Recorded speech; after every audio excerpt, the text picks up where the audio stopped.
আমাদেরকে আমাদের আল্লাহ দুনিয়া ছাড়তে বলে নাই, আখিরাত ভুলতে বলে নাই, দুনিয়া বাদ দিতে বলে নাই। আল্লাহ ওয়ালা তানসা নাসিবাকা মিনাদ দুনিয়া, আল্লাহ বলছে বান্দা দুনিয়া ভুলে যেও না। আমি বাজার, ব্যবসা, হাট ঘাট, চাকরি, ক্ষেত খামার, স্ত্রী, সন্তান, ঘর পরিবার, ঘুম, আহার, নিদ্রা, আমি কোনোটাই বাদ দিতে বলি নাই বান্দা, ছাড়তে বলি নাই। আমি আল্লাহ তোমাদের জিন্দেগি বানাইছি দুইটা, একটা হলো দুনিয়া আর একটা হলো আখিরাত। দুনিয়া তুমি কর্ম করবা আর আখিরাতের জন্য আমল করবা। দুনিয়া কর্ম, আখিরাত তোমার ধর্ম। দুনিয়ার জন্য করবা কর্ম, আখিরাতের জন্য করবা ধর্ম। তো ধর্ম এবং কর্ম, কর্ম এবং ধর্ম মিলবে, তোমার গন্তব্য জান্নাতে হবে। তাইলে এখন হুজুর একটা আশ্চর্য সুন্দর কথা কইছে যে আল্লাহ বলছে বান্দা দুনিয়া তোমার কর্ম, আখিরাতের জন্য তোমার ধর্ম। কিন্তু আখিরাত লম্বা সময়, দুনিয়া স্বল্প সময়। নবীজি সাল্লাল্লাহু আলাইহি সাল্লাম বলছেন একটা সাগরের মধ্যে যদি কেউ নিজের আঙ্গুল চুবায়, ভিজায়, তো আঙ্গুলের অগ্রভাগে যেটুকু পানি, এটুকুই হলো দুনিয়া, আর সাগরের বাকিটা পানি আখিরাত। তাইলে আখিরাত লম্বা না দুনিয়া লম্বা? বলেন। কিন্তু মজার বিষয় হলো লম্বা হলো আখিরাত, স্বল্প হলো দুনিয়া। কিন্তু আল্লাহ তাআলা আমার হায়াত, আমার সময় স্বল্প দুনিয়ার জন্যই দিয়েছেন বেশি, আর অনন্তকালের আখিরাতের জন্য আমল চাইছেন অল্প অল্প। সকাল 6টা বাজে 4 রাকাত ফজরের নামাজ, তাহলে 10 মিনিটের বিষয়। আবার দুপুর 1:30টা বাজে 10 রাকাত জোহরের নামাজ, 20 মিনিটের সময়। তাইলে ধরে নিলাম সকাল 6টার পরে 7টা, 8টা, 9টা, 10টা, 11টা, 12টা, 1টা, প্রায় 7.5 ঘন্টা পরে আবার 20 মিনিট। তাহলে সকালের 10 মিনিট আর দুপুরের 20 মিনিট, এই হলো 30 মিনিট মনে করেন আখিরাতের জন্য, আর 7.5 ঘন্টা আমার দুনিয়ার কর্মের জন্য। তাহলে স্বল্প সময়ের দুনিয়ার জন্য আমারে সুযোগ দিলেন বেশি, অনন্তকালের আখিরাতের জন্য আমলের জন্য চাইলেন আমার কাছে অল্প সময়। এটাও আল্লাহর জন্য আমরা দেব না? এটা ইনসাফ হইল? এটা বিবেকের দাবি হইল ভাইয়া? অতএব আমি অনুরোধ করছি, মেহেরবানি করে আমরা ভাবতে শিখি। তাইলে শেষ, আমার কথা শেষ, আর অল্প একটু কথা। তাইলে আমি বলতে চাচ্ছি, আমরা যদি বুদ্ধিমান হইতাম তাইলে দুনিয়া আমাদের সুন্দরী চলে, আখিরাত সাথে নিলে দুনিয়া লস হয় না। আখিরাত সাথে নিলে 5 ওয়াক্ত নামাজ যদি কেউ মজবুত সিদ্ধান্ত নেয়, এটা কঠিন কিছু না। হালাল উপার্জনের কেউ সিদ্ধান্ত নিলে এটা কঠিন কিছু না। চরিত্র হেফাজতের সিদ্ধান্ত নিলে খোদার কসম এটা কিছুই না। আল্লাহ তাআলা হাদিসে কুদসিতে আছে, ওয়াদা দিছে, কেউ যদি আমি আল্লাহর ভয়ে চোখ হেফাজত করে, আমি তার দিলের মধ্যে ইমানের এমন স্বাদ দেব যে নগদ ইমানের মজা সে পাইতে থাকবে। খোদার কসম এটা হাদিস। মান তারাকাহা মাখাফাতি আবদালতুহু ঈমানান ইয়াজিদু হালাওয়াতাহু ফি কলবি। তাহলে গুনাহ ছেড়ে দিলে, আল্লাহকে মেনে নিলে, আল্লাহর ইবাদত করলে খুব কঠিন কিছু না, খুব কঠিন কিছু না। এই জন্য প্রিয় ভাই আমার, বাপ আমার, এই শেষ বেলায় আমি এই অনুরোধটাই করতে চাই, আমরা যদি বুঝি আখিরাত আমাদের জিন্দেগি, পরকালের জন্যই আমাদের প্রস্তুতি, তাইলে আমাদের প্রস্তুতির আখিরাত সাজাইবার সবচেয়ে সুন্দর সিজন, শ্রেষ্ঠতম মাস মাহে রমজান। যে যত বেশি তাকায়া শুনবে, আল্লাহ তাআলা তার জিন্দেগি তত বরকত দিবে। এটা বাস্তবতা, এটা বাস্তবতা। মোবাইল আমাদের জিন্দেগির সাথে 24 ঘন্টার জন্য মিশে গেছে। এটা আসলেই উচিত না। একটা মানুষের জিন্দেগি কি কোনো মুহূর্তেই মোবাইল থেকে আলাদা থাকবে না? এটা কেমন ইনসাফের কথা হলো? আল্লাহর কথা হচ্ছে, কোরআনের কথা হচ্ছে, ওলামায়ে কেরাম নসিহত করতেছেন, এই সময়ও যদি আমার দিল আন্তরিক না হয় তো আর হবে কখন? আর হবে কখন? কোরআনুল কারীমের মধ্যে আছে, আল্লাহ তাআলা বলেন, ফাবিআইয়ি হাদিসিন বা'দাহু ইউমিনুন। আল্লাহ তাআলা বলেন, বান্দা এই কোরআনের চাইতে দামি আর কোন কথা বললে তুমি বিশ্বাস করতা? তুমি বলো। আল্লাহ নিজে জানতে চাচ্ছে আমাদের কাছে। ফাবিআইয়ি হাদিস, 23টা বছর আমি আল্লাহ কোরআন নাজিল করলাম, সর্বশ্রেষ্ঠ ফেরেশতাকে দিয়ে নাজিল করলাম জিবরাইল, সর্বশ্রেষ্ঠ রাসূলের কাছে নাজিল করলাম, 23 বছর নাজিল করলাম, 30 পারা কোরআন নাজিল করলাম। আল্লাহ তাআলা জানতে চাচ্ছে আমাদের কাছে, বান্দা বলো না এরপরে এর চাইতে দামি আর কোন কথা বললে তুমি ঈমান আনতা, বিশ্বাস করতা, মেনে নিতা? তুমি বলো, তুমি বলো। এজন্য কোরআনুল কারীমের প্রতি আন্তরিক হওয়া, আল্লাহর কথার প্রতি সর্বোচ্চ মনোযোগী হওয়া, এটা আল্লাহর আদেশ, কোরআন শরীফের আদেশ এটা। ওয়া ইদা কুরিআল কুরআনু ফাসতামিউ লাহু ওয়া আনসিতু লাআল্লাকুম তুরহামুন।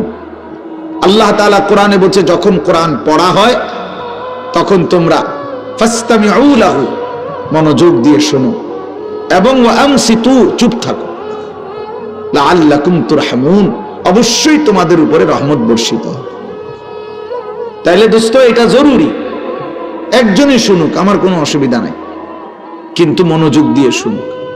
গাফেল কোনোদিন লাভবান হয় না। এ খামখেয়ালি করতেছে, কেন হাসে, কেন কাঁদে। এখন মনে করেন রাত 11টা বাজে, এখন এত রাত্রে বুট খাওয়ার কি যুক্তিকতা? না কথার কথা, ইনসাফ করে বলেন ভাইয়া, মস্কারি করো না, ভাবতে শেখো। একটা বিবেক কি বলে রাত 11টা বাজে, এটা কি যুক্তিকতা হইতে পারে? আল্লাহর কথার প্রতি খামখেয়ালি, এই অপদার্থই থেকে যায়। এই জীবনেও কোনোদিন জিন্দেগি সুন্দর হয় না, গাফেলের জীবন কখনোই সুন্দর হয় না। এই খামখেয়ালি আর কি, অবহেলা। কোরআন শরীফে আছে, আল্লাহ তাআলা স্পষ্ট বলছেন যত লোক জাহান্নামী হবে, সমস্ত জাহান্নামী ব্যক্তির একত্রিত পরিচয় আল্লাহ বলছেন উলাইকা হুমুল গাফিলুন, এরা মূলত গাফেল। এজন্য ভাইয়া বুট বাদামও খাইও না। আমার কথা হলো অল্প সময় দিল দিয়ে, আন্তরিকতা নিয়ে, নিজের ভালো, নিজের কল্যাণের জন্য আল্লাহর কথা শুনলে বরকত হবে, আল্লাহর কথা শুনলে বরকত হবে। লাআল্লাকুম তুরহামুন, আল্লাহ বলছে মনোযোগ দিলে, চুপ থাকলে আমি আল্লাহ তোমাদের উপরে রহমত বর্ষণ করব, রহমত বর্ষণ করব। কোরআন শরীফে আছে স্পষ্ট, ওমান আযলামু মিম্মান যুক্কিরা বিআয়াতি রাব্বিহি সুম্মা আ'রাযা আনহা। তার চাইতে বড় জালেম, পাপী আর কেউ হইতে পারে না, যার সামনে আল্লাহর কোরআন তিলাওয়াত করা হয় অথচ সে তার থেকে বিমুখ, অমনোযোগী। খোদার কসম আল্লাহ বলছে সে সবচেয়ে বড় জালেম। ইন্না মিনাল মুজরিমিনা মুনতাকিমুন, আল্লাহ বলেন এমন পাপী, এমন নাফরমান থেকে আমি নিজে প্রতিশোধ নেব, প্রতিশোধ নেব। তার মানে জীবনভর আল্লাহ তাআলা এটা ওয়াদা দিয়ে রাখছে, আমার কথার প্রতি অবজ্ঞা করলা, তোমার প্রতিশোধ আমি নেব, তোমার বরবাদি তুমি দেখবা নিশ্চয়। এই জন্য আমরা আন্তরিক হওয়া চাই আল্লাহর কথার প্রতি। কোরআনুল কারীমের মধ্যে আছে তাকশাইরু মিনহু জুলুদুল্লাযীনা ইয়াখশাউনা রাব্বাহুম। আল্লাহ পাক নিজে বলছে কোরআনুল কারীমের বৈশিষ্ট্য, কোরআন যখন মুমিন শুনবে তো যাদের কলিজার ভিতরে আল্লাহর ভয় আছে তাদের শরীরের চামড়া পশম সহ দাঁড়িয়ে যাবে, শিহরে উঠবে শরীর, সারা দেহের চামড়া নড়ে উঠবে। আল্লাহর কোরআনের বৈশিষ্ট্য এটা। হাদিসের মধ্যে আছে আল্লাহ নবী সাল্লাল্লাহু আলাইহি সাল্লাম হযরত আব্দুল্লাহ ইবনে মাসউদ বলছেন আমি নবীজির সামনে কোরআন পড়ে শুনাইলাম, নবীজিকে শুনাইছেন উনি। তিনি বলেন আমি 40 আয়াত একটানা নবীজির সামনে তেলাওয়াত করলাম, মাথা নিচের দিকে নামাইয়া। 40 আয়াত পড়ার পর নবীজি আমাকে বললেন হাসবুকাল আন, এখন থামো। এক বুজুর্গকে আমরা কিতাবে পড়ছি, কিমাতুজ জামান ইনদাল উলামা, একটা প্রসিদ্ধ আরবি কিতাব আছে, ওলামায়ে কেরামের নিকট সময়ের মূল্য। ওই বইতে আছে এক বুজুর্গকে এক ব্যক্তি আয়েশা বলছে হযরত আপনার সাথে আমি একটু কথা বলতে চাচ্ছি। হযরত বললেন কোনো দ্বীনি মাসআলা? বললেন না, এমনিই একটু কথা বলবো। উনি বলছেন তাহলে তুমি সূর্যকে যেটুকু সময় তুমি কথা বলবো ওইটুকুর জন্য থামায় রাখো। কসম আমরা কিতাবে পড়ছি। উনি বলছে তুমি সূর্যকে থামায় রাখো, যেটুকু সময় তুমি আমার সাথে কথা বলবা ওইটুকু সময়ের জন্য যদি তুমি সূর্যের গতি থামায় রাখতে পারো তাহলে কথা বলতে পারো, নাই তো আমার এইটুকু সময় তুমি নষ্ট করার কোনো অধিকার রাখো না। এই 20 মিনিট তো আমার সময়, তুমি আমার সেই 20 মিনিট নষ্ট করবা কেন? এই আধা ঘন্টা তো আমার টাইম, তুমি আমার হায়াতের আধা ঘন্টা নষ্ট করবা কেন? হ্যাঁ, প্রয়োজনীয় মাসআলা হলে বলতা, শুধু শুধু কথা, শুধু শুধু কি জামা এটা জাপানি টরে কত দিয়া লইছেন? 260 টাকা। তৈরি মিয়া 220 টাকা দিয়া সিল্লাইয়া বেছে। হ্যাঁ, আমারে কইতেন মিয়া কয় গজ লাগবে মিয়া?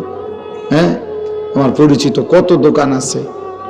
হ্যাঁ, এই মানে এই বলতেছে এটার উপরে বেডার এটা সিলাইয়া আজকে 3 মাস হয়ে গেছে, ওই জামাটা পরে হে এখন 220 টাকা দিয়ে কাপড় কিনে। এগুলা অপ্রয়োজনীয় কথা না, বেহুদা কথা, অনর্থক কথা। এই জন্য দোস্ত ভাইয়া, জিন্দিগি এত গাফিল হইতে নাই, সারাক্ষণই খামখেয়ালি, হাসি মজাক ঠাট্টা, এত মাতাল, এত পাগল, এত প্রতিবন্ধী। তুমি প্রতিবন্ধীর দিকে তাকায় দেখো, পাগলের দিকে মাতালের দিকে তাকায় দেখো, সে তো সারাক্ষণ অ্যাবনর্মাল। কিন্তু ইমানদার মুমিন সুস্থ মানুষ, তার জিন্দিগির হিসাব থাকে, পরিকল্পনা থাকে। আমি হাসবো কেন, কাঁদবো কেন, আমি হাঁটবো কেন, বসবো কেন, আমি ঘুমাবো কতক্ষণ, আমি জাগবো কতক্ষণ। আমার যদি জিন্দিগির কোনো হিসাব কিতাব না থাকে, এ তো অসুস্থ, এ তো পাগল মাতাল ভাইয়া। জিন্দিগি যার কোনো লক্ষ্য উদ্দেশ্য নাই, টার্গেট নাই, গন্তব্য নাই। কোত্থেকে আসলাম, কেন আসলাম, কে আমারে বানাইলেন, কেন বানাইলেন? আহা, এটা কি কোনো জিন্দিগি ভাইয়া? বলো ছেলেরা, রাতের বাজে 3টা তুমি ঘুমাও না, দিনের বাজে 10টা তুমি ওঠো না, এটা কি জিন্দিগি? রাত 3টা বাজে গেছে তুমি ঘুমাচ্ছ না কেন? সকাল 10টা বাজে গেছে তুমি উঠছো না কেন? তোমার ঘুমেরও কোনো সিস্টেম নাই, উঠারও কোনো সিস্টেম নাই। সারা রাত উলঙ্গ ছবি দেখে, নারী দেখে, জিনা ব্যভিচারের দৃশ্য দেখে নাফরমান ঘুমায় আছে। সকাল 10টা বাজে গেছে, উঠারও কোনো নাম নাই। আহা, আল্লাহর নবী সাল্লাল্লাহু আলাইহি ওয়াসাল্লাম বলছেন, খোদার কসম, নবীজি বলছেন যে ফজরের নামাজ পড়ে না সে খবিস। খবিস, এটা খবিস, খবিসান নফস, ওই ব্যক্তি খবিস, কাসলান, অলস। নবীজি বলছেন, যাকা রাজুলুন বালা শাইতানু ফি উযুনাইহি, যে ফজরের নামাজ পড়ে না, শয়তান তার 2 কানে পেশাব করে দেয়। শয়তান পেশাব করে দেয়। নবী সাল্লাল্লাহু আলাইহি ওয়াসাল্লাম বলেন, ফজরের নামাজ না পড়ে যেই নাফরমান ঘুম থেকে জাগে, ঘরের বাইরে বের হয়, সে শয়তানের, ইবলিসের পতাকা নিয়ে বের হয়। রায়াতুশ শাইতান, শয়তানের পতাকা নিয়ে বের হয়। এজন্য দোস্ত, আমরা এটা বোঝা উচিত। আমার কথা, প্রথম কথা এটা প্রত্যেকেই বোঝা উচিত, আমি মুসলমান, আমার একজন আল্লাহ আছেন, আমার শ্রেষ্ঠ রাসূল আছেন, আমার একটা কিতাব কোরআন আছে, আমার একটা ধর্ম ইসলাম আছে। 4টি সর্বশ্রেষ্ঠ নিয়ামত আমার আছে। আল্লাহ আমার রব, মুহাম্মদ সাল্লাল্লাহু আলাইহি সাল্লাম আমার রাসূল, কোরআন আমার কিতাব, ইসলাম আমার ধর্ম।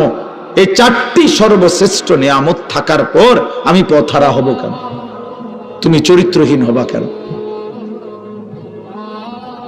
তুমি দুশ্চরিত্র হবা কেন ভাইয়া? কিসের অভাবে নষ্ট হয়ে গেল? কিসের অভাবে? খোদার 365 দিনের 1 বছরে তোমরা যেই ছেলে কোনোদিন ফজরের নামাজ পড়লা না, প্রিয় ভাই, ইনসাফের সাথে বলো, এটা মুসলমান? মুসলমানের বাচ্চা তো নিকৃষ্ট হয়। তুমি কোন মায়ের ঘরেও জন্ম নিছো? মুসলমানের ঘরে 365 দিনে খোদার 1 বছর কোনদিন মনে পড়লো না ফজরের নামাজের কথা? মুসলমান এত বড় গাদ্দার হয়? মুসলমানের বাচ্চা এত বড় নাফরমান হয়? আহা, আফসোসের বিষয়।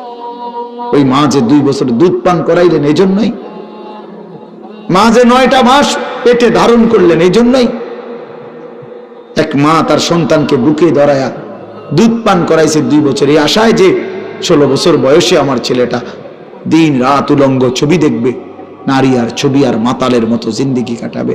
এই ছিল মার স্বপ্ন, এই ছিল মায়ের গর্ভে ধারণ, এর উদ্দেশ্য। ইনসাফ করো ভাইয়া, ইনসাফ করো দয়া করে। দোস্ত, তোমার ভালো তোমাকেই বুঝতে হবে, তোমার কল্যাণ বুঝার তোমাকেই বুঝতে হবে। এই পৃথিবী স্বার্থপর, স্বার্থপর এই দুনিয়া। কেউ কাউরে মনে রাখে না, কেউ কাউরে মনে রাখে না, কেউ কাউরে মনে রাখে না। এই দুনিয়া, আমার যেদিন মৃত্যু হবে সেদিনও পৃথিবীতে আলো উঠবে, সূর্য উঠবে। এই রং তামাশার, এই দুনিয়ার ব্যস্ততার, এই ফুর্তি চলতেই থাকবে, কিন্তু আমি কবরে চলে যাইতাম। এই জন্য আমাদের প্রত্যেকেই এটা ইনসাফের সাথে ভাবা উচিত। অনিবার্য এক বাস্তবতা, প্রিয় ভাই, চিরন্তন এক সত্য যে আমাকে মরতে হবে। পৃথিবীর কোনো যুক্তি, কোনো বিশ্লেষণ, কোনো শক্তি, কোনো ক্ষমতা, কোনো বাহাদুরি দিয়েই যেহেতু মৃত্যুকে আমি আড়াল করতে পারবো না, কবরকে আমি ঠেকাইতে পারবো না, অতএব যেই পরিস্থিতির মুখোমুখি আমাকে হতেই হবে, বুদ্ধিমান বিবেকবান উচিত সেজন্য নিজে প্রস্তুতি নেয়। যেহেতু কবরে যেতেই হবে আমাকে, কোনো যুক্তি নাই, বলে আমি বুঝি নাই, না না বুঝলেও মরে যাবে, খেয়াল না করলেও মরে যাবে, হাসলেও মরণ, কাঁদলেও মরণ। সুখের অট্টালিকাতেও মৃত্যু হয়, জীর্ণ কুটির কুড়ে ঘরেও মৃত্যু হয়।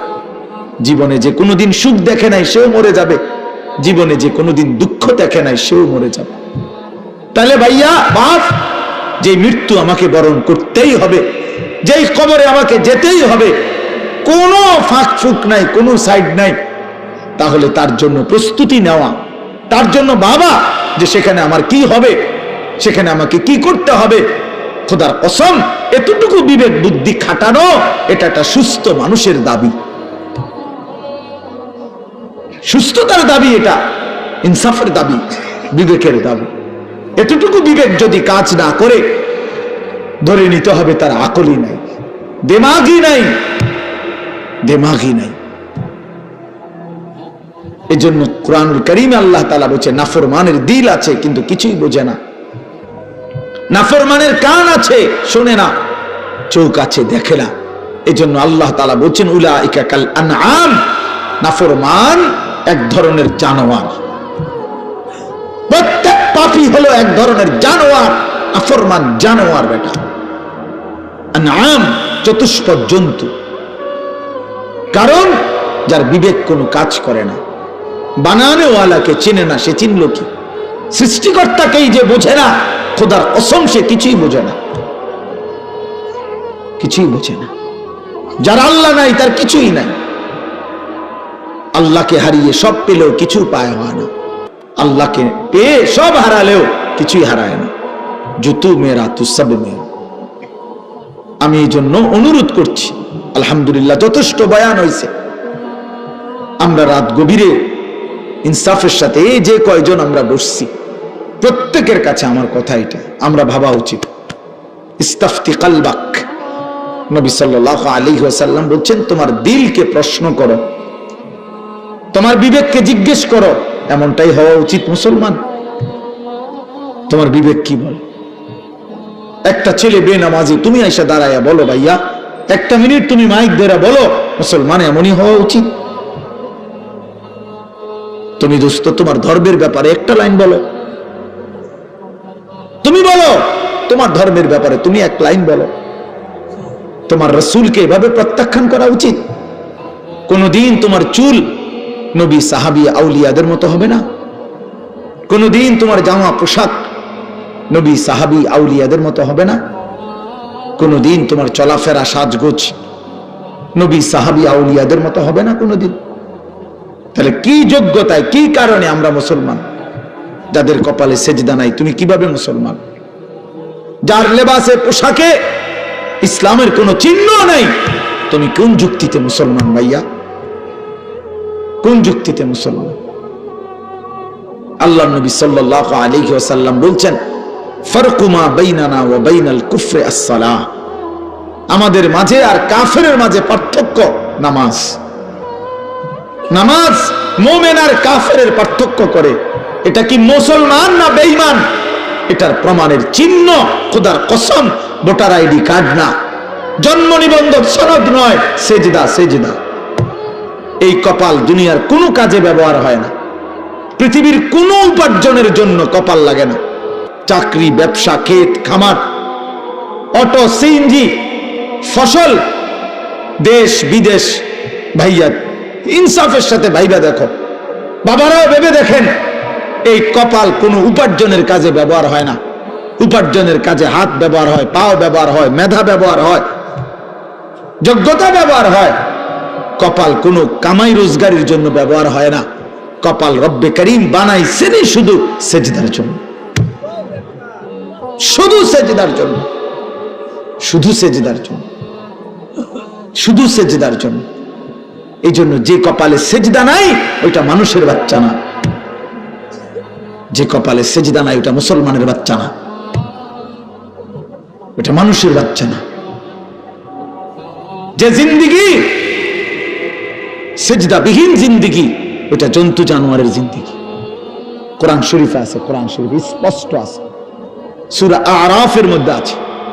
আল্লাহ বলছেন, ওয়াত্তাবা হাওয়াহু ফামাসালুহু কামাসালিল কালব। প্রিয় বন্ধু শুনো মিয়া, আল্লাহ বলছে মনের ইচ্ছা মতো যে চলে, মনের চাহিদার যে অনুসরণ করে। কেন নামাজ পড়ো না? তোমার মন চাইছে দেখা পড়ো না। কেন সারা রাত নারী দেখলা, ছবি দেখলা সারাদিন? তোমার মন চাইছে দেখা। কেন তুমি পেশাব পায়খানার পরে ঢিলা কুলুক টয়লেট পেপার পাক পবিত্র ঠিক মতো হও না? কেন? তোমার মন চাইছে দেখা। কেন তোমার জবানে একবারও তোমার মালিকের নাম উচ্চারণ হয় না? তোমার মন চাইছে। এই জন্য তুমি যা ইচ্ছা তাই করতেছ, কেউ তোমারে বাধা দিচ্ছে না। আল্লাহর কসম, আল্লাহ কোরআনে বলছে, এই যে মনের ইচ্ছা মতো যে চলে, ওয়াত্তাবা হাওয়াহু, যে তার মনের চাহিদার অনুসরণ করে, ফামাসালুহু কামাসালিল কালব। আল্লাহ বলে তার উদাহরণ হলো, তার দৃষ্টান্ত হলো কুত্তার মতো, কুত্তার মতো, কুত্তার মতো, কুত্তার মতো, কুত্তার মতো। এটা ওই জিন্দিগি কুত্তার জিন্দিগি, ওই জিন্দিগি কুত্তার জিন্দিগি, যে জিন্দিগিতে তার মালিকের গোলামি নাই। এই জন্য মনে রাখো, যাদের কপালে ছেলেরা সেজদা নাই, তোর জিন্দিগি কুত্তার জিন্দিগি, মনে রাখিস। আমার নাম মনে রাখিস, আমি বলছি, আমার নাম আনিসুর রহমান, আমার নাম মনে রাখো। ওই জীবন কুত্তার জীবন, যে জীবনে সেজদা নাই। ওই জিন্দিগি জানোয়ারের জীবন, যে জীবনে মালিকের গোলামি নাই, আল্লাহর নাফরমানি চেয়েছি। কেন সেজদা দিবা না? তুমি মানুষ না? তুমি জানোয়ার? তুমি কুকুর? তুমি বিড়াল? তুমি শূকর? তুমি সেজদা দিবা না কেন? তুমি এক পবিত্র মায়ের ঘরে জন্ম নিছ, তুমি এক ইমানদারের সন্তান, তুমি কেন সেজদা দিবা না? বলুন বাপ, আপনারা যারা বাবা আছেন, আপনাদের কাছে আপনারা বুঝাপড়া করেন। মুসলমান যদি হয়ে থাকেন, বুঝাপড়া করেন নিজের ছেলের ব্যাপারে। আরে ছেলের বিদেশ পরে বেটা, ছেলের দুনিয়া পরে, ছেলের ঘর বাড়ি বিল্ডিং সোফা ফার্নিচার পরে। মিয়া আগে ছেলের সাথে বোঝাপড়া করেন। তুই যদি মুসলমানের বাচ্চা হয়ে থাকস, কেন ফজরের নামাজ পড়বি না? আমি যদি তোর বাপ হয়ে থাকি, তুই যদি আমার সন্তান হও, তাহলে ইমানদারের সন্তান কেমনে বেনামাজি হয়? ইমানদারের মেয়ে কেমনে বেপর্দা হয়? ইমানদারের স্ত্রী কেমনে বেপর্দা হয়? ইমানদারের সন্তান কেন 24 ঘন্টা আল্লাহর নাফরমানি করবে? আপনি তারে আল্লাহ চিনাইতে পারলেন না, জীবনে কি চিনাইলেন? আপনি তাকে বানানে ওয়ালা চিনাইতে পারলেন না। আহা বন্ধু, করলেনটা কি? আহারে বাপ, কি করলেন আপনি? কার জন্য সোফা বানাইলেন? কার জন্য খাট বানাইলেন? আপনার বানানো খাটে আপনার অসভ্য সন্তান সারা রাত উলঙ্গ ছবি দেখে। আপনার বানানো সোফাতে বসে আপনার স্ত্রী ছেলে মেয়ে রঙিন সিনেমায় নর্তকীর নাচ দেখে টেলিভিশনে বসে বসে। সফলতা এটা? এটা সফলতা, এটা কামিয়াবি আপনার, এটা কামিয়াবি। তো কি বুঝাইতে চাইলেন? এর দুর্বিবেক নাই বাবার? এতটুকু বিবেক হবে না?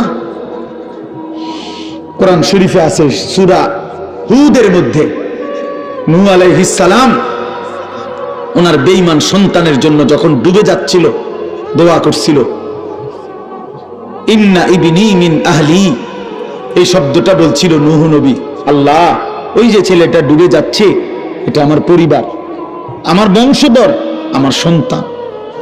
এই কদ্দুর কথা শুধু কইছে, এর দূরে শুধু কইছে, আর কিচ্ছু বলে নাই যে আল্লাহ তারে মাফ করে দেন, তারে মুক্তি দিয়া দেন, তারে ডুবানির থেকে বাঁচাইয়া দেন, কিচ্ছু কয় নাই। এই কথা এখানে শুধু কইছে, আল্লাহ ওই যে ছেলেটা আমার পরিবার, আমার সন্তান। মানে মনের আবেগে আর কিছু কইতেছে না।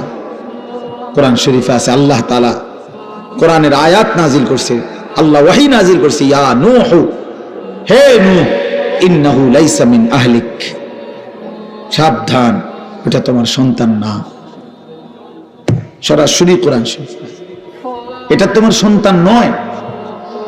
ইন্নাহু আমালুন গায়রু সালিহ, এটা বেআমল, গায়রু সালিহ। আমলে সালেহকে কি বলে? নেক আমল বলে। তাহলে আমলে গায়রে সালেহ এটাকে কি বলে? বদ আমল। এটা আপনারা বুঝছেন না কথা? এটা সহজ কথা। আল্লাহ বলছে ও বদ আমল, ও নাফরমান, অতএব আপনার সন্তান না। এজন্য আমি পরিষ্কার ছেলেদেরকে বলি, বাবা তোরা যারা বেনামাজি, তুই মুসলমানের সন্তান না।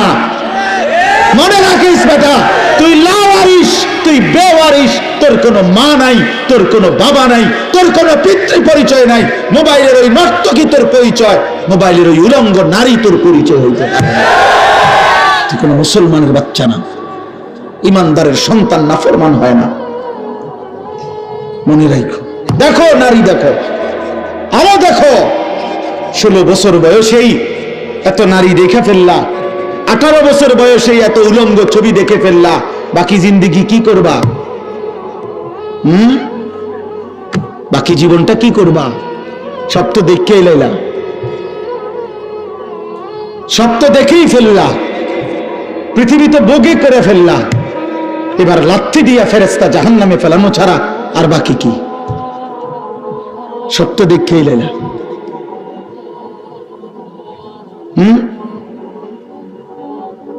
হালাল স্ত্রীর ভালোবাসা তো আর মিলবে না, পবিত্র স্ত্রী তো আর মিলবে না। আল্লাহ কোরআনে ওয়াদা দিছে, যেই পুরুষ খবিস, অসৎ চরিত্রের, আল্লাহর ওয়াদা তার স্ত্রীও মিলবে খবিস। কি আয়াত? আল খাবিসাতু লিল খাবিসিন ওয়াল খাবিসুনা লিল খাবিসাত। সরাসরি কোরআন শরীফের আয়াত। বন্ধু মনে রাখো, আমি ডেইলি বলি, রাস্তার বেডি আর মোবাইলের বেডি আর বাস্তবতার বিবি এক কথা না। রাস্তার নারী 2 নম্বর হইলে তোমার সমস্যা নাই, মোবাইলের নর্তকী 3 নম্বর হইলেও তোমার সমস্যা নাই। কিন্তু তোমার বউ যদি 2 নম্বর হয়, চরিত্রহীন হয়, তুমি বুঝবা দুনিয়া কারে বলে। তোমার হায়াতি তখন হয়ে যাবে জাহান্নামের টুকরা। এজন্য প্রিয় সন্তান মনে রাখো, এত অল্প বয়সে এত নষ্ট হইও না, এত কম বয়সে এত চরিত্রহীন হইও না, এত চালাক ভাইব না নিজেরে, এত চালাক ভাইব না, এত বুদ্ধিমান মনে করো না। তোমরা অনেক চালাক মনে করতেছো নিজেরে। কেন? বাপে কিছু কয় না, মায়ে কিছু বলে না। আহা, আমি আজকেও বলছি সাদ ভাই, আমার জীবনের সবচেয়ে আশ্চর্য লাগে, আহারে একটা ছেলের 18 বছর বয়স, এক ওয়াক্ত নামাজ পড়ে না, সারাদিন মোবাইল, চুলের বাহার, সারাদিন বন্ধুদের আড্ডায় শেষ। একটা মা, আপন মা, বাপ, আত্মীয় স্বজন, পাড়া পড়োশি, কেউ তারে কদ্দুর ডাকে না। কিরে বাবা, একটা ছেলে ভাইবো ভাইয়া, তোমারে শুধু বলি, তুমি একটাবার ইনসাফের সাথে ভেবে দেখো, তুমি প্রতিনিয়ত গুনাহ আর অশ্লীলতার মধ্যে ডুবে যাচ্ছ, কিন্তু কেউ তোমারে কদ্দুর ডাকেও না। কিরে বাবা, তুই এরম করস কা? আহারে, তোর কি আল্লাহ নাই, আখিরাত নাই? তোর কি বাবা কবর নাই? কেউ তারে কদ্দুর মনে করায় না। এমন অভিশপ্ত হলো কেন? ইনসাফ কি বলে, মানে ওরে কেউ ডাকে না কা, আপন মাও আপন সন্তানকে ডাকে না, বাবাও ডাকতেছে না, কেউ তারে ফিরাচ্ছে না। তোমারে সবাই ছেড়ে দিছে কেন বাবা? এর মূল কারণ মনে রাখেন ছেলেরা, বাপ মনে রাখো, যার উপরে আল্লাহর লানত পড়ে, খোদার লানত, তারে গোটা সৃষ্টি ঘৃণা করে। তোমারে আর কেউ পছন্দ করে না, এই জন্য কেউ তোমারে আর ডাকে না। আমি যদি যদি আমার ছোট ভাই হয়, আমি যদি তার অন্যায়ের কারণে ডাইকে আনে থাপ্পড় দেই, মারি, শাসন করি, এটা তার জন্য কল্যাণ, কারণ আমি তারে ফিরাই আনলাম। আরেক হলো আমি তার সাথে এতটা রাগ করলাম যে যা, তোর যেটা মনে কর তুই এটা কর, ফিসা দিয়া ফির তোর কপালে তুই যা, আমি তোরে কোনোদিন ডাকবো না, বলবো না, ছুঁইবো না, যা মন চায় তুই যা কর।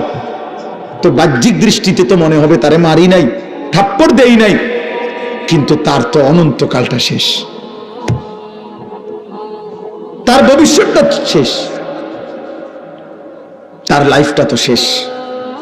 তার চাইতে ভালো ছিল তারে মারা, কিল কনি ঘুষি দিয়া হইল ফিরাইয়া আনা, এটা উত্তম ছিল না? এই জন্য তোমারে ফিরাবে না কেন? তোমরা যারা সারা দিন রাত এক ওয়াক্ত নামাজ পড়ো না, কোনোভাবেই আল্লাহ আখিরাত পরকালের কিছুই বুঝো না, এমন অভিশপ্ত, মাত্র 18 বছর বয়সে খোদার গজব পড়লো তোমার উপরে, আল্লাহর লানত পড়লো কেন? 18 বছর বয়সে এত বড় নাফরমান হয়ে গেল কেন? 20 বছর বয়স না হইতেই বাবা তুমি এত বড় আল্লাহর অভিশপ্ত বান্দা হয়ে গেল কেন, যে কেউ তোমার আর পছন্দ করে না, কেউ ডাকে না? আমি একটু আগেও বলছি বয়ানে, আমার মার বয়স 75 বছর, আমার আম্মার বয়স, আমার বয়স 44 বছর। আমি আজকে 21 বছর ওয়াজ মাহফিলের এই জিন্দিগি আমার, আলহামদুলিল্লাহ। আমার 4টা সন্তান আছে বাবা, আমার 4টা ছেলে মেয়ে আছে। আমার এই 44 বছর বয়সেও আমার আম্মা 75 বয়স্ক মহিলা, এখনো আমার মা আমারে কথা হইলেই বলে, হুত নামাজ শুনি, খোদার কসম মা আমারে এখনো জিগায়, ফুত নামাজ শুনি, নামাজ পড়ছি। আমার সন্তানদেরকে দেখলো জিগায়, নাতি নামাজ শুনি। আমার মা আমারে আজও বলে, ফুত কতখানে ওয়াজে যাও, মানুষের লগে চাই টাকা পয়সা লইয়া, কি করো না, কষ্ট দিও না, ঝামেলা করো না। কতবার যে কইছে মা আমার এই কথাইটা, শতবার কইছে মা আমারে আমার এই জীবনে। কিরে ভাইয়া, 75 বছর বয়স্ক মা তো আমার 44 বছর বয়সী সন্তানকে আজও ডাকে যে ফুত নামাজ পড়ছনি, তোমার বয়স মাত্র 18 বছর, তোমারে কেন কেউ ডাকে না? তোমার জীবনে এত বড় অভিশপ্ত হলো কেন? নুয়াল্লিহি মা তাওয়াল্লা ওয়া নুসলিহি জাহান্নাম ওয়াসাআত মাসীরা। আল্লাহ বলে, আমার যে বান্দা আমার রাসূলের বিরুদ্ধাচরণ করবে এবং আমার ইমানদার মুমিনদের পথ থেকে উল্টো পথে চলবে, আল্লাহর কসম আল্লাহ বলে, নুয়াল্লিহি মা তাওয়াল্লা, আমি তাকে সেই উল্টো পথেই চালাবো, ওয়া নুসলিহি জাহান্নাম, একদিন তাকে জাহান্নামেই ফেলে দেব, একদিন তাকে জাহান্নামেই ফেলে দেব। ওয়ালা তাকুনু কাল্লাযীনা নাসুল্লাহ ফাআনসাহুম আনফুসাহুম। রব্বুল আলামিন বলেন, ঈমানদার, আমি আল্লাহকে এতটা ভুলে যেও না, বেশি দিন ভুলে গেলে আমি একদিন তোমাকে নিজের পরিচয় ভুলিয়ে দেব, আত্মপরিচয় ভুলে যাবা বান্দা, আর কোনোদিন মনে পড়বে না তুমি মুসলমান, আর কোনোদিন মনে পড়বে না তোমার কবর আছে, হাসর আছে, আখিরাত আছে, আর কোনোদিন পরকাল ভুলায় দেব। ব্যস্ততম এই দুনিয়ায় কারাকারি কামরা কামড়ি করতে করতে, দুনিয়া কারাকারি করতে করতে, দুনিয়ার নেশায় পড়ে থাকতে থাকতে একদিন কবরে পৌঁছায় দেব, আখিরাত ভুলায় দেব। আল্লাহকুমুত তাকাসুর হাত্তা যুরতুমুল মাকাবির। আল্লাহ বলে, বান্দা দুনিয়া বাড়ানোর নেশায় আখিরাত ভুলে গেলা, কিন্তু মনে রেখো এরই মাঝে একদিন কবরস্থানে পৌঁছে যাবা, ঠিকই একদিন কবরস্থানে চলে আসবা। কাল্লা সাউফা তা'লামুন, সেদিন কবরে আসলেই আমি আল্লাহ তোমাকে বুঝিয়ে দেব আমার প্রতিটা নাফরমানির শাস্তি। এই জন্য প্রিয় বন্ধু, আমার মূল বক্তব্য এবার ইনসাফের সাথে বুঝেন। সবাই আলহামদুলিল্লাহ মনোযোগী হয়েছেন, আমরা কম হই কিন্তু মনোযোগী হইছি। এই যে আন্তরিকতা নিয়ে এখন শুনতেছেন, এবার একবার এতক্ষণের ধমকা ধমকি, মূল মাকসাদ দোস্ত খোদার কসম, আমি কোনো কারোর সাথে ঝগড়া করে বসছি না। ঝগড়া করে বসছি ভাইয়া? এমন তো না যে কারোর সাথে আমার কাজ্জা ঝগড়া হয়েছে।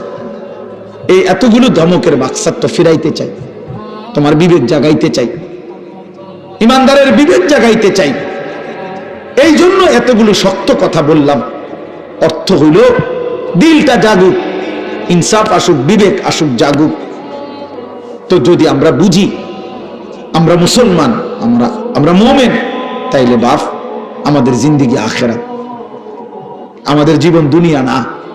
দুনিয়া আমাদেরকে অল্প সময়ের জন্য দেওয়া হয়েছে, মূলতই আমাদের যাবতীয় হাসি কান্না আনন্দ বেদনা, আমাদের জিন্দেগির যাবতীয় প্রস্তুতি খোদার কসম আখিরাতের জন্য।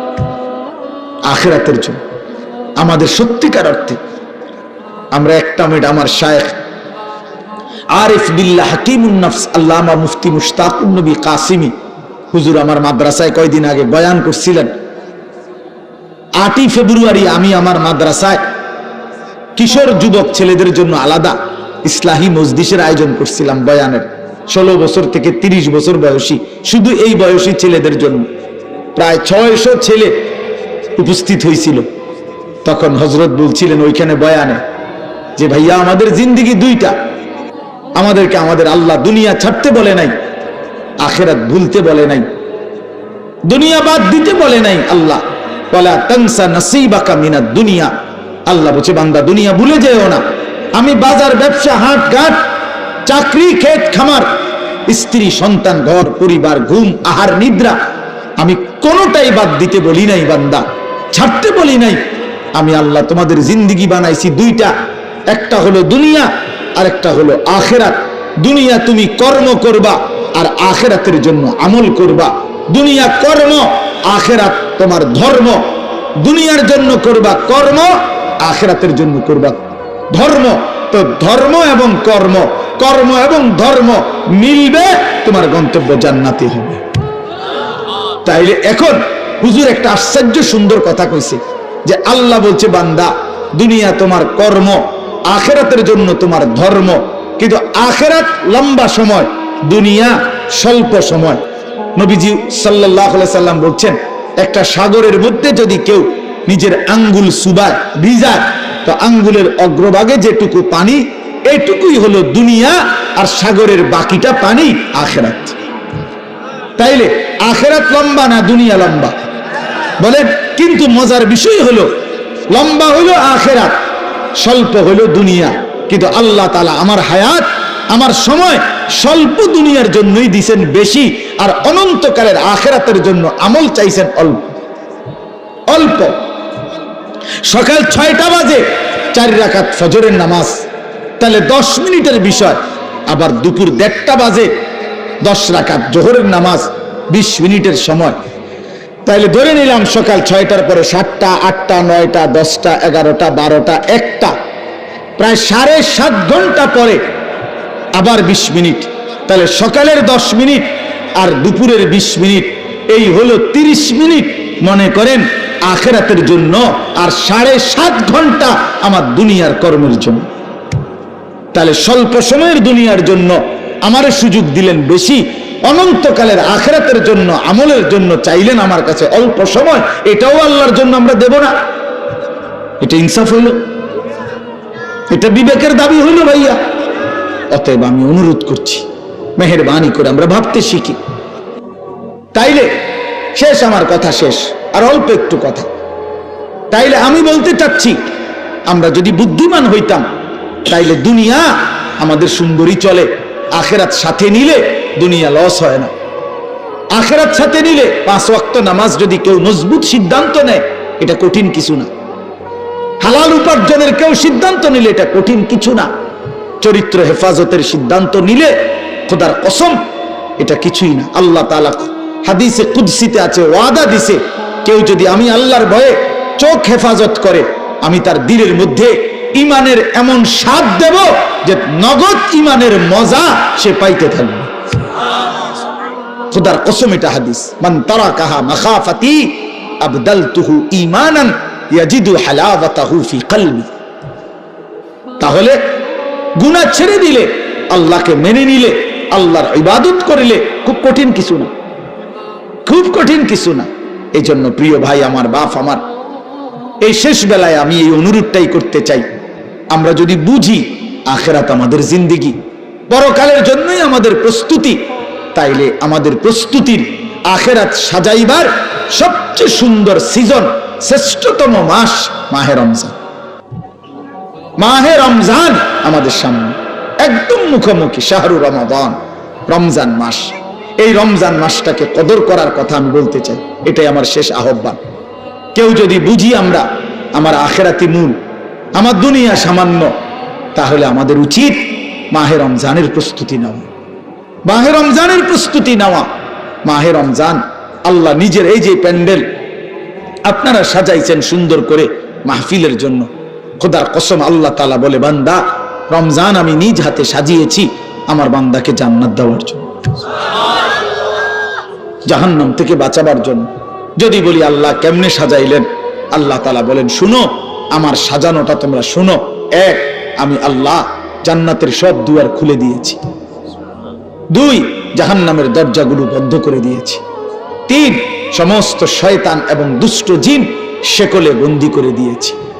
এবার আসো রমজানের ভিতরে, আমি আল্লাহ তাআলা রমজানের প্রথম দশক রহমত দ্বারা সাজিয়েছি, মাঝের দশক মাগফিরাত দ্বারা সাজিয়েছি, শেষ দশক নাজাত দ্বারা সাজিয়েছি। এবার আসো ইবাদত, সারা বছরের ইবাদতের সাথে আমি আরো নতুন নতুন কতগুলো ইবাদত রমজানে যোগ করেছি। কি? এক মাসের পূর্ণ রোজা, এক মাসের পূর্ণ 20 রাকাত তারাবি, এক মাসের জন্য ইফতার, এক মাসের জন্য সাহারি। এই চারোটা ইবাদত, ইফতারও ইবাদত, সাহারিও ইবাদত। সাহারি বুঝুন তো না, রাত্রির খাবার। এরপরে রোজাটাও ইবাদত, এরপরে 20 রাকাত তারাবিও ইবাদত। আল্লাহ বলেন এরপরে শেষ দশক, শেষের 10 দিন এতেকাফ, মসজিদের এতেকাফ আমি এর দ্বারা সাজিয়েছি। শেষ দশকের বেজর রাত্রিগুলো আমি আল্লাহ তাআলা সবে কদরের দ্বারা সাজিয়েছি। সুবহানাল্লাহ। এরপরে আল্লাহ বলেন নেকির হিসাব, নেকির হিসাব হইল একটা নফল একটা ফরজের সমান, একটা ফরজ 70টা ফরজের সমান। একজন রোজাদারকে ইফতার করাইলে 3টা পুরস্কার, গুনাহ মাফ, জাহান্নাম থেকে মুক্তি, রোজাদারের সমপরিমাণ নেকি, সমপরিমাণ নেকি। আল্লাহ তাআলা বলে, বান্দা এত ভাবে আমি আল্লাহ রমজানকে সাজাইলাম, উদ্দেশ্য কি? শুধু তোমাকে জান্নাত দেব, তোমাকে আমি জান্নাত দিতে চাই বান্দা, তুমি নেও বান্দা, লাআল্লাকুম তাত্তাকুন। আল্লাহ বলছে 1 মাসে মুত্তাকি বানিয়ে দেব, 1 মাসে তুমি আমার গুনাহ ছেড়ে দাও, আমার একটা রমজান তুমি কদর করো বান্দা, আমি তোমারে মুত্তাকি বানিয়ে জান্নাতি বানিয়ে দেব। এই জন্য আল্লাহ বলছে শাহরু রমাদান। যে আয়াতটা আমি পড়েছি, আল্লাহ নিজে রমজান মাস, এই শব্দ রমজান মাস আল্লাহ নিজে কোরআনে উল্লেখ করছে। এই জন্য রমজান মাস এটা উচ্চারণ হয় বছরে কতদিন জানেন? প্রতিদিন, প্রতিদিন, প্রতিদিন। কেমনে? কারণ 24 ঘন্টা পৃথিবীতে কোথাও না কোথাও আল্লাহর কোরআন তিলাওয়াত হয়। আর শাহরু রমাদান এই শব্দ অতএব জমিনে 24 ঘন্টায় কোথাও না কোথাও কারো না কারো জবানে উচ্চারিত, সারা বছর রমজানের কথা আলোচিত হয়। নাহলে এই শব্দ শাহরু রমাদান যে কোরআন শরীফের শব্দ না, তাহলে এটা কেউ না কেউ তো পড়তেছে, কেউ সবক দিতে আছে, কেউ শুনানি চলতে আছে। মানে 24 ঘন্টা আল্লাহর জমিনে সারা বছর এক আওয়াজ উচ্চারিত হয়, রমজান মাস, রমজান মাস, রমজান মাস, শাহরু রমাদান। আল্লাহ এবার বলে, বান্দা শোনো, এই মাসের পরিচয় আমি বললাম, আমার পরিচয় আমি দেই আমার মাসের।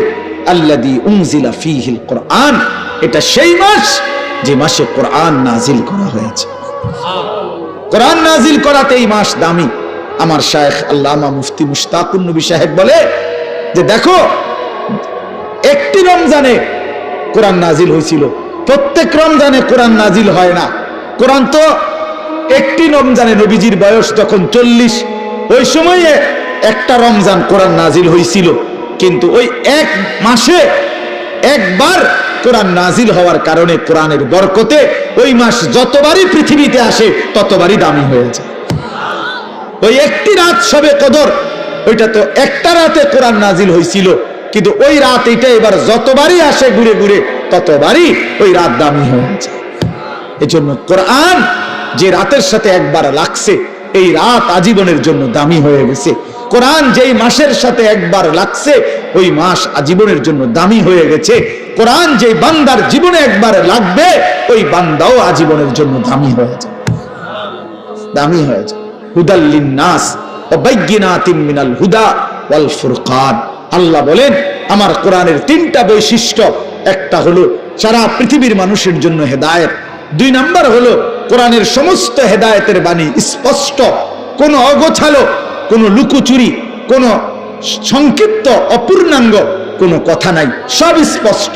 আর 3 নাম্বার হলো কোরআনই হচ্ছে একমাত্র সত্য মিথ্যা, ন্যায় অন্যায়, জায়েজ না জায়েজ, হালাল হারাম, বৈধ অবৈধ, উচিত অনুচিতের মাপকাঠি, ফুরকান।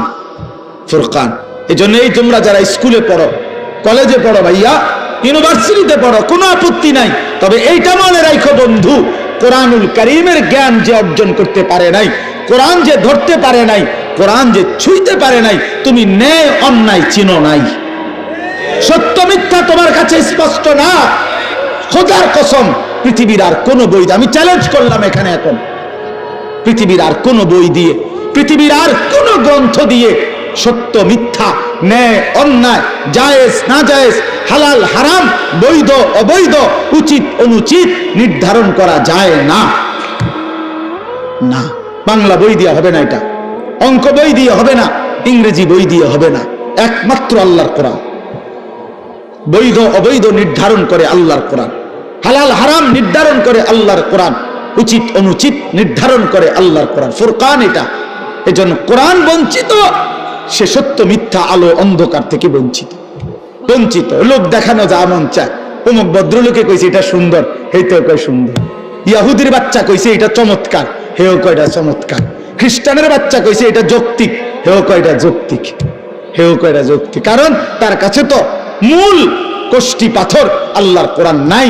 এবার যেই বেঈমান যেটা কয় ওইটাই ভালো লাগে। এই জন্য দেখেন না, আমাদের যেই ছেলেদের কোরআন সুন্নাহর আলোকে নবী সাহাবীদের চুল থেকে যারা বঞ্চিত, তাদের আর চুলের নির্ধারিত কোনো স্টাইল নাই, যখন যেটা দেখে যেটা ভালো লাগে।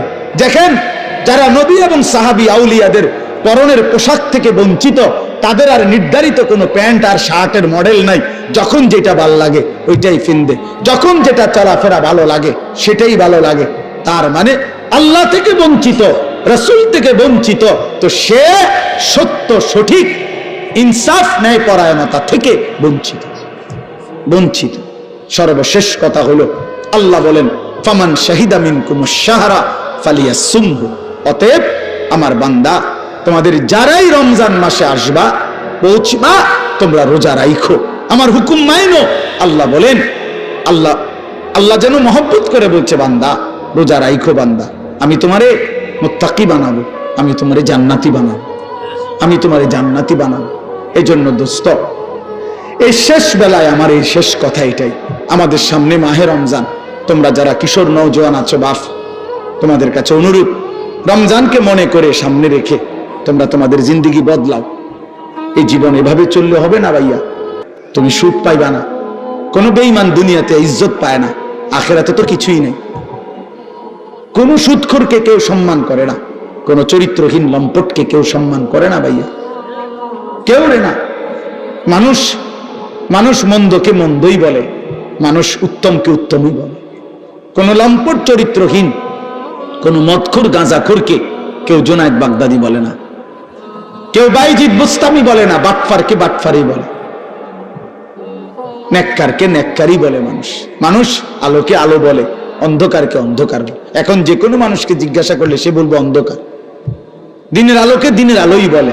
এজন্য সাদাকে মানুষ সাদাই বলে, কালোকে মানুষ কালোই বলে। তার মানে আমরা আরবিতে পড়ছি অফিকা উয়ুবুন ওয়ালিন্নাসি আয়ুনুন, তোমারও দোষ আছে, মানুষেরও চোখ আছে।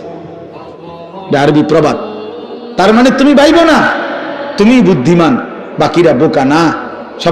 সবাই ভাতে খায়, তুমি কেবল ভাত খাও, বাকিরা সবাই সিরা খায়। বিষয়টা এমন না, সবাই ভাতেই খায়, কাজে বুঝবে না কেন?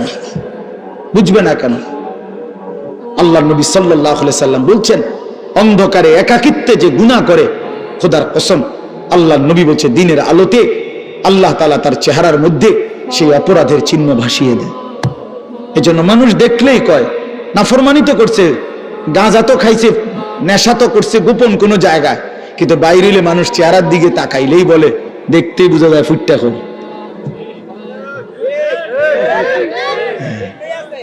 ফুটটা খোর, বাবা খোর, ডাল খোর।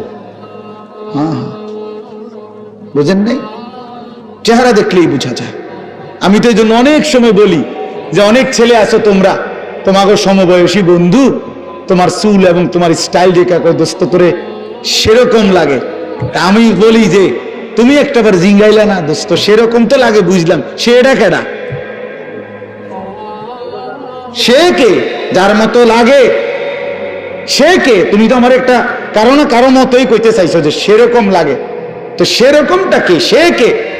তাইলে দেখবা সে কইব, দোস্ত তোমার ফুটটা খোর বাবা খোরের মতো লাগবে, তোমার ডাইল খোর নেশাখোরের মতো লাগে, ইয়াবা খোর লম্পটের মতো লাগে বেটা।